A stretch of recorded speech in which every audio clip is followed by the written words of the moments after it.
and through your spouse. You can learn, you can fellowship, and you can even be corrected through your spouse. Now, a lot of you women are just saying, I like that. I'm good at that.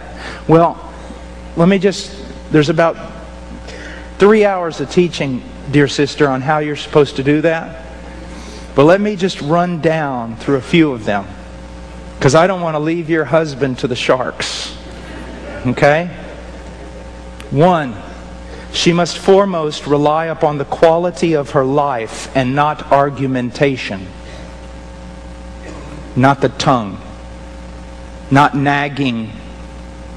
Not instructing and directing and talking down as though he were her little boy.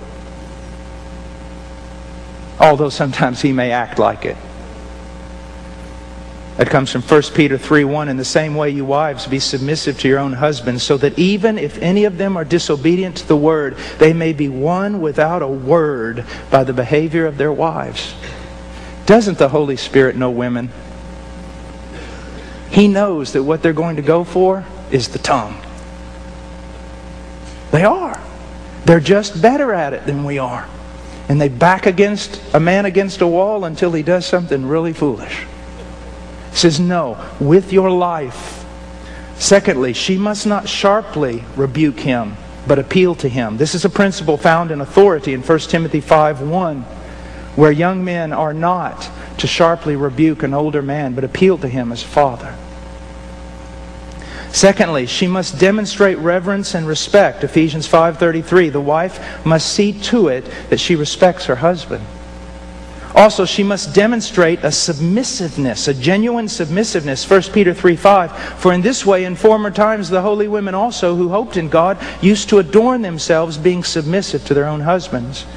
And finally, she must demonstrate a gentle and quiet spirit. 1 Peter 3:4, but let it be the hidden person of the heart with the imperishable quality of a gentle and quiet spirit, which is precious in the sight of God. You say, well, my husband will never change if I do what you just said. Well, let me ask you a question. With all your striving, has he changed thus far? No. There's a principle I teach. It's actually a sermon. It's entitled, to women, it's entitled, How to Live in Such a Way So That God Will Kill Your Husband.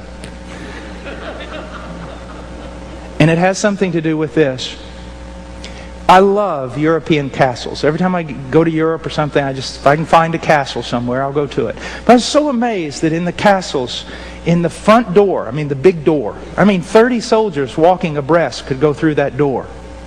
But when you get to the second floor of many of those castles, the stairwell is only about this wide. And the door on that castle is only about this wide. You wonder, well, what's the deal? Why is that? Well, here's the reason. If the first floor is stormed by the enemy, and they knock the door down and all these soldiers run in, everyone in the castle, all they have to do is go up to the second floor. And then if there's 400 enemy down there on the first floor, it doesn't matter. That narrow stairwell will only allow one of them at a time to come up through that door. And so one man with a lance can protect that entire castle. It's pretty ingenious, isn't it? Well, dear sister, you have your husband run up to the second floor. You have stormed the gates and you've run him up to the second floor. And he is quite an intelligent man, so he ran quite quickly. And he's up there in that one little door, in that one little stairwell with that lance, and he's defending everything you can throw at him. And the whole time you're fighting against him with the tongue, with accusations, with attitudes. You're fighting, you're trying to change him, you're trying to get him to see. And all the while you're doing that, you're yelling back at God, why don't you do something? He says, get out of the way. Why don't you do something? Get out of the way. Because only one person's going up that stairwell at a time. Only one person's going to deal with your husband at a time. So if you want to be the one dealing with him, you go right ahead, daughter. Fight to your heart's content. Knock yourself out. But I will not be participating in your battle. Now, if you step aside and do what I tell you to do and give place to the wrath of God, I'll deal with your husband. Now, if you go home tonight and your wife is extremely submissive and loving, you better say your prayers, because you may die before you wake up tomorrow morning.